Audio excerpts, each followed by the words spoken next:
Энэ удаад хойд бүсийн Сэлэнг, Дархан, Эрдэнэт, Хөвсгөл, Булган аймагуудаар Монголын хөрөнгийн бээр санхүүгийн зохицуулахаараа Үнцаасны брокерийн компани болох Үнцаасны компаниуд одоо 5 аймагт өдөрлөг сургалт игээд иргэдэд олон нийтэд мэдээлэл түгээгээд явж байна. За иргэд бол энэ үйл ажиллагаанд нэлээд идэвхтэй хамрагдж байна. Бас хөрөнгө оруулалтын эрхийн бичиг буюу цэнхэр ягаан тасалбараар 30 жилийн өмнөх хөрөнгүүдээ олох тохиолдол бас нэлээд байна. Дээр нь одоо Эрдэнэс тавталгын компани ногдол ашигтай холбоотой бас мэдээлэл зөвлөгөөг нэлээд авч байна. За цаашдаа бид нөр өнөөдөр Дархан аймагт явж байна. Маргааш, Эрдэнэт, нөгөөдөр Булган, тэрний цаад өдөр Хөвсгөл аймагуд явна.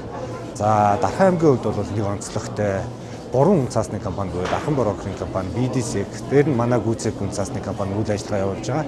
Тэгэхээр иргэд маань бас энэ 3 брокерийн компанид айлуулах идэвхтэй хандаад өөрийнхөө өмч хөрөнгөд хайхрамжтай хандаад Үнцаасны дансаа шүүлэгдэг, ногдлаасгийн асуудлаа шийдүүлдэг энэ мэд зөвлөгөөг бол байнга тогтмол авах одоо боломжтой байгаа. Гэхдээ одоо хотоос хүмүүс орж ирээд мэргэжлийн өмнөөс нь сургалт өдөрлөг зохиогоод мэдээлэл өгж байгаа үгэнд идэвхтэй хамрагдаад яг аль биесний их сурвалжуудаас мэдээлэл зөвлөгөөг аваад явуул.